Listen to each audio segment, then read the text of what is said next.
Conceptos previos para el estudio del movimiento. Esta es la antesala para entrar de fondo a lo que es el estudio del movimiento rectilíneo uniforme y uniformemente acelerado. Hay que manejar ciertos conceptos previos y hacer la aclaración que a este punto es importante que se entienda la diferencia entre las magnitudes vectoriales de las escalares.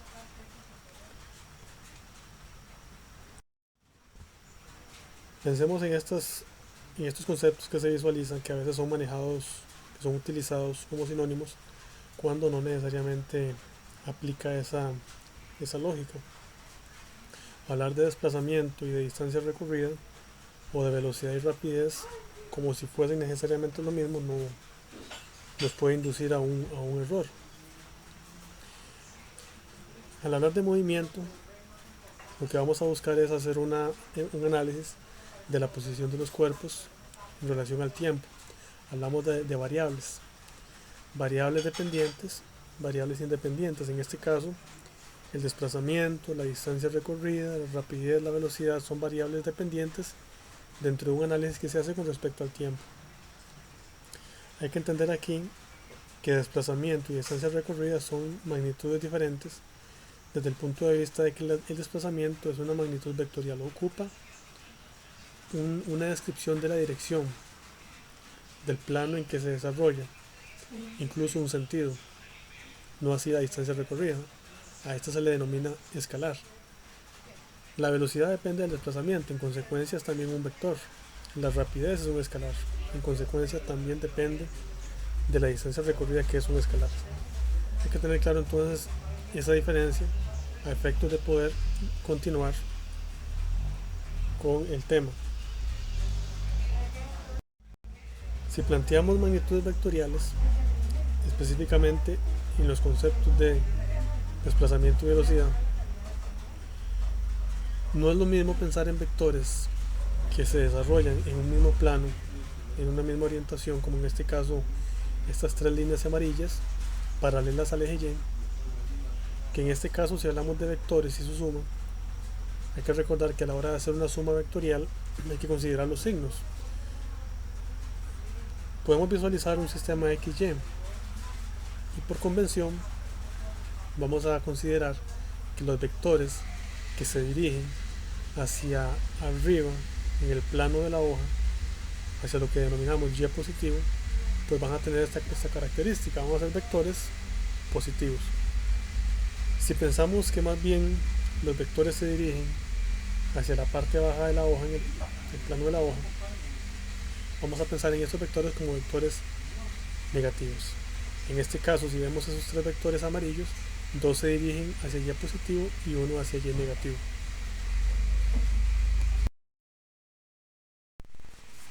En este caso estamos visualizando tres vectores orientados en el plano X, o sea, paralelas a la línea horizontal que está en el plano X.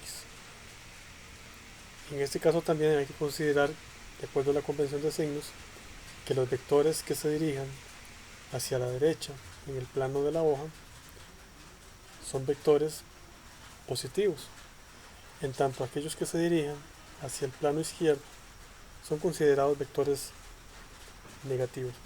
Entonces en este caso vemos tres vectores amarillos, dos de ellos van dirigidos hacia un sentido X positivo, en tanto uno de ellos se dirige en sentido negativo, hacia la izquierda, en el plano XY.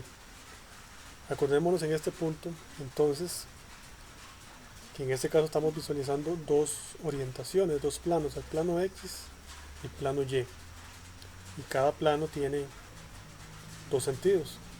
En este caso en particular, en el plano X hay un sentido hacia la derecha, positivo, y uno hacia la izquierda, negativo.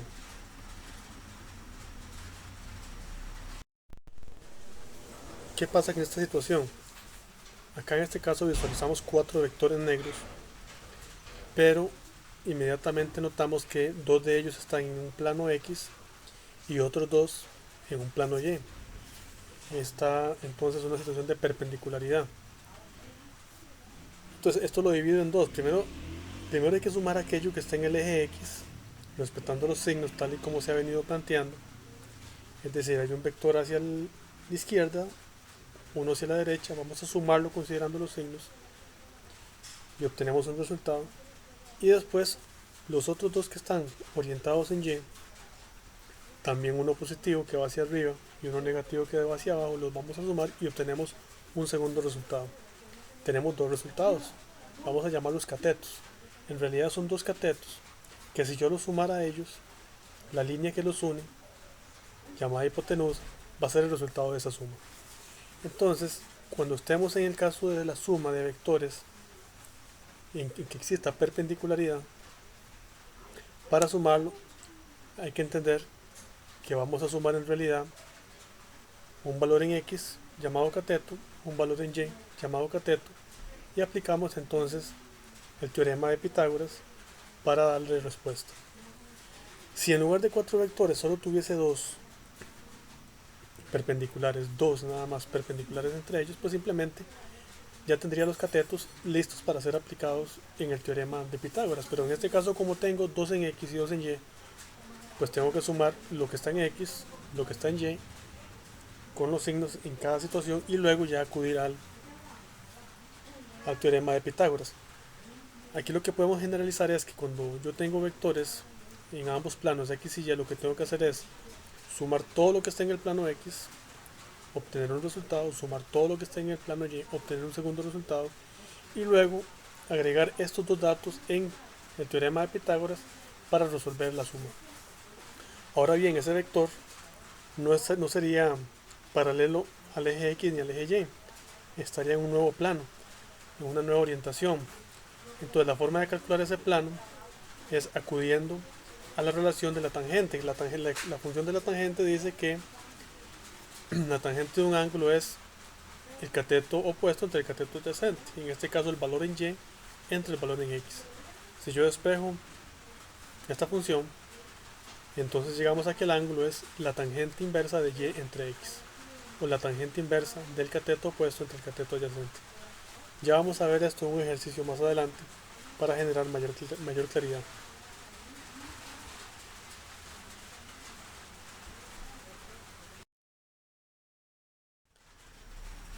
Vamos a hacer ejercicios para tratar de comprender a qué nos referimos.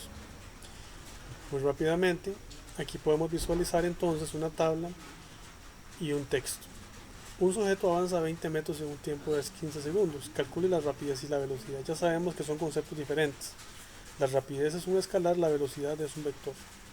Para poder resolver este ejercicio vamos a hacer una relación como se visualiza en la parte baja de la tabla, que dice v igual d entre t. Vamos a leerla de esta manera: rapidez es distancia entre tiempo, o velocidad igual desplazamiento entre tiempo. Si observo en este caso, la magnitud de la distancia y el desplazamiento es la misma, con la diferencia de que el desplazamiento tiene un signo, porque es un vector. Hay que acordarnos aquí que si el texto del ejercicio no nos da ninguna indicación cardinal, o nos plantea alguna forma que nos induzca a decir o a pensar que un vector es positivo o negativo, hay que asumir que el primer movimiento del cuerpo es positivo y cualquier otro movimiento en sentido contrario va a ser negativo. En este caso asumo que el sujeto avanza positivamente 20 metros, se asume de esa manera. De forma tal entonces que si calculo la distancia, si calculo la rapidez como escalar que es, voy a dividir la distancia entre el tiempo. En tanto que para calcular la velocidad voy a dividir el desplazamiento entre el tiempo. Noten la leyenda abajo que dice desplazamiento y velocidad son vectores con la misma orientación y el mismo sentido. Por eso se lee en la tabla que el desplazamiento es más 20 metros y la velocidad más 1.33 metros por segundo. Tienen el mismo signo vectorial. En un segundo ejercicio vamos a notar que la redacción es similar, con la diferencia de que aquí sí se menciona una indicación cardinal. Entonces, acordándonos de las primeras diapositivas, cuando un vector se prolonga en el eje Y hacia la parte baja del plano, eso correspondería en un sistema cardinal hacia el sur. Entonces dice, un sujeto avanza 50 metros hacia el sur, eso es hacia abajo en el plano, de la O, eso es negativo. Le consume 20 segundos de tiempo. Calcule la rapidez y la velocidad. Entonces la distancia es un escalar. Nuevamente vamos a hablar simplemente de un valor de 50. Y el desplazamiento, como el vector se dirige hacia el sur, hacia la parte baja del plano, hacia y negativo, entonces va a ser un valor negativo. Si hacemos la relación de entre tiempo, podemos calcular entonces la rapidez y la velocidad. Hay que acordarse de que la rapidez depende de la distancia y la velocidad depende del desplazamiento. Yo le invito a que utilice la calculadora, el Excel o la herramienta que tenga a mano para poder desarrollar estos cálculos y constatar que lo que se está resolviendo es correcto. En este tercer ejercicio se lee: un vehículo avanza 100 metros al este en 3 segundos, pero el conductor recuerda algo y retrocede 200 metros, lo que le demora 6 segundos. Vamos a calcular la velocidad media y la rapidez media. En este caso el concepto medio lo que significa es que yo tengo que contemplar el tiempo total. Si notan, me están dando dos lapsos, un primer lapso de 3 segundos y un segundo lapso de 6 segundos. Entonces yo tengo que contemplar el tiempo total. Eso lo que significa es que tengo que calcular entonces velocidades y rapidez medias. Ahora bien, noten que primero el vehículo se mueve al este y eso es positivo. En el plano X, si se dirige hacia la derecha del plano, lo podemos homologar o imaginar que es hacia el este. Y luego dice que retrocede, o sea, se va a mover ahora hacia el oeste. ¿Qué significa eso? Que yo tengo dos vectores en el plano X, uno hacia el este y el otro hacia el oeste. Voy a sumarlos con el signo, más 100, menos 200, y eso va a dar como resultado menos 100 metros. Menos 100 metros. Si divido eso entre el tiempo, calculo la velocidad. En el caso de la distancia, como es un escalar, voy a hacer simplemente una suma normal, ordinaria. 100 más 200 igual 300 metros, lo divido entre el tiempo y voy a calcular entonces la rapidez. En este otro ejercicio dice: un ciclista avanza 300 metros un tiempo de 7 segundos, luego retrocede la mitad en 2 segundos. Calcule la velocidad y la rapidez media. Tiene la misma tónica. ¿Cuál es la diferencia? Que aquí no se me da ninguna indicación cardinal. Entonces, acordándome y acordándose ustedes de lo que dije hace un momento, si no hay indicaciones cardinales, tengo que asumir que el primer movimiento es positivo y que todo lo que suceda en sentido contrario va a ser negativo. En este caso, avanza primero más 300 metros y retrocede la mitad, o sea, menos 150 metros. Si yo sumo eso, más 300 menos 150, me va a dar un desplazamiento de más 150. Y al dividirlo entre el tiempo, calculo la velocidad. Acordándonos de una de las primeras notas que dijimos, velocidad y desplazamiento mantienen el signo. Para el efecto de la distancia, solamente sumo de forma ordinaria 300 más 150 igual 450. Si lo relaciono con el tiempo, puedo calcular entonces la rapidez. Finalmente, en este quinto ejercicio vamos a ver una situación de un desplazamiento o de desplazamientos perpendiculares entre sí. Dice: un niño camina 100 metros al este sobre una acera y luego dobla al norte. O sea, primero venía en un plano horizontal o en un plano X y luego se mueve de forma transversal, de forma perpendicular hacia el norte. Avanzando entonces primeramente 100 metros al este y luego 300 metros al norte. Todo en 250 segundos. Calcule la velocidad media y la rapidez media. Nuevamente el concepto medio es que estamos considerando un tiempo total. ¿Qué pasa en este caso? Como tengo un vector en plano X y un vector en plano Y, para sumarlos tengo que acudir entonces a Pitágoras. Siendo entonces que 100 es el cateto en el eje X y es un cateto positivo, y 300 un cateto en el eje Y, también positivo porque es hacia el norte. Si aplico Pitágoras me va a dar el desplazamiento. Ahora bien, si nos acordamos de lo que se platicó hace unos instantes, en este caso tengo que calcular un ángulo. Voy a acudir entonces a la fórmula que está más abajo y más a la derecha, que dice que el ángulo es tangente inversa del cateto opuesto entre el cateto adyacente, de Y entre X. Entonces en este caso yo voy a calcular tangente inversa de más 300, que es el valor que está en Y, entre más 100, el valor que está en X. Si calculo eso, tengo el ángulo que se lee en el ejercicio, que es 71,56 grados. Noten que va a ser el mismo ángulo de la velocidad, porque la velocidad y el desplazamiento van a tener siempre la misma orientación, en este caso reflejado con un ángulo. Para efectos de la distancia, nuevamente como es un escalar, simplemente hacemos una suma ordinaria, 100 y 300 da 400, lo divido entre el tiempo y puedo calcular de esta manera la rapidez.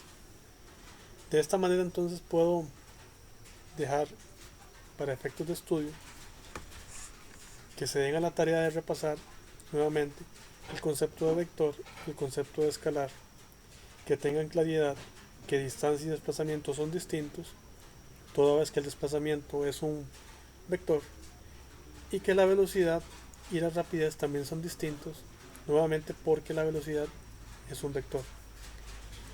Cuando entremos de fondo en el tema de movimiento rectilíneo uniforme, vamos a ver que para efectos de uso de fórmula podemos interpretar en alguna ocasión que el valor de la distancia va a ser igual al del desplazamiento, pero eso lo vamos a ver después cuando entremos a profundidad en el tema de movimiento rectilíneo uniforme.